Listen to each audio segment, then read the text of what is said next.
What's up, Razorback fans? I am Emery Hall Jr., and this is Hog Heaven Sports. Today, we are starting our spring football preview, previewing every position on the football field from special teams, defense, and offense. Today, we're starting with the quarterbacks. We have a lot of competition for the starting quarterback position this year in 2021, so without further ado, let's jump into it. In my opinion, Arkansas spring competition for quarterback one will come down to three players. Those are KJ Jefferson, redshirt sophomore. He's 6'3", 240 pounds, and a bruiser of a runner. Malik Hornsby, redshirt freshman. He is 6'2", 183 pounds, a speedster. And three, Lucas Coley, a true freshman, and he is 6'2", 205 pounds. All three of these quarterbacks are true dual threat quarterbacks, meaning they can throw it as good as they can run and vice versa. There are definitely threats to run the ball more this year because of the ability of these quarterbacks. In my opinion, all three of these quarterbacks are just as good at throwing the ball as they are runners. But we shall see who wins the job this year coming out of the spring. KJ Jefferson is a four-star quarterback coming out of the class of 2019 out of the state of Mississippi. He is rated as the 331st total prospect in the United States, the number 12th dual threat quarterback, and the 14th total prospect out of the state of Mississippi in the class of 2019. Honestly, I compare him to a quarterback kind of like a Cam Newton when he was at Auburn type of quarterback. That's the potential I see in him with his powerful running style and his strong arms to stretch the field. So, without further ado, let's check out his highlight film from what he did in 2020 for the Razorbacks to see what he is capable of in this offense.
Malik Hornsby was a four-star quarterback coming out of Texas in the class of 2020. He was rated as the 201st total prospect in the class, the number 8th dual threat quarterback in the class, and the 30th rated player out of the state of Texas. In my opinion, he is comparable to Robert Griffin III out of Baylor, and he won a Heisman Trophy there out of the state of Texas. In my opinion, they are very comparable. They have the same build, they have the same speed, and they have the same playing style coming out of the same state. So without further ado, let's see what Malik Hornsby was doing in Missouri City, Texas as a high school player.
Lucas Coley was also a four-star quarterback, but he was out of the 2021 class, the new freshmen that are coming in, and he was also out of the state of Texas. He was rated as the 714th total player in the United States, the 21st rated dual threat quarterback, and the number 98th player out of the state of Texas in that class.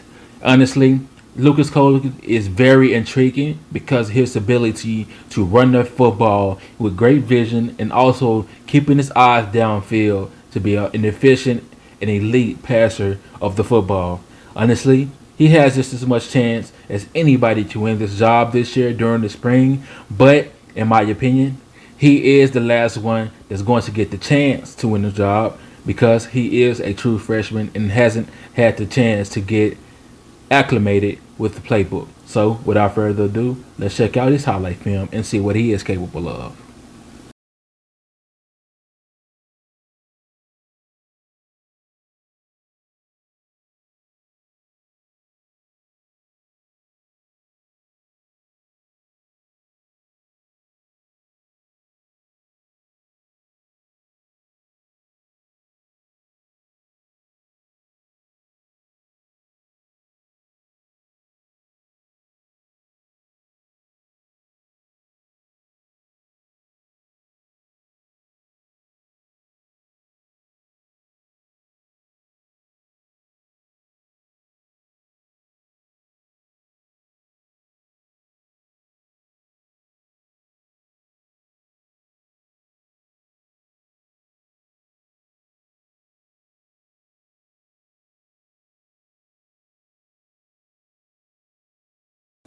As we all can see, all three of these quarterbacks have the ability to run and throw the ball efficiently, making them all dangerous dual threat quarterbacks in this system. In my opinion, KJ Jefferson will get the leg up and will be the number one quarterback coming out of the spring, simply because he has the experience and he has the body type to take a hit and still get back up time and time and time again. In the SEC, you're going to need a tough quarterback with size to take a hit and keep being able to come back in the game. Honestly, KJ Jefferson showed a lot of promise in the Missouri game last year, and I honestly believe that Missouri game showed what he is capable of and the quarterback he would be for the Razorbacks in the future. In my opinion, Malik Hornsby would be number 2 on the depth chart as a backup, and Lucas Coley would be number 3, only because he is a true freshman and has to get acclimated in the playbook. I want to thank you all for tuning in to the show today. Please like, comment, and subscribe to the Hog Heaven Sports YouTube channel to see more content like this for your Arkansas Razorbacks. Please have a nice day and stay safe. One love.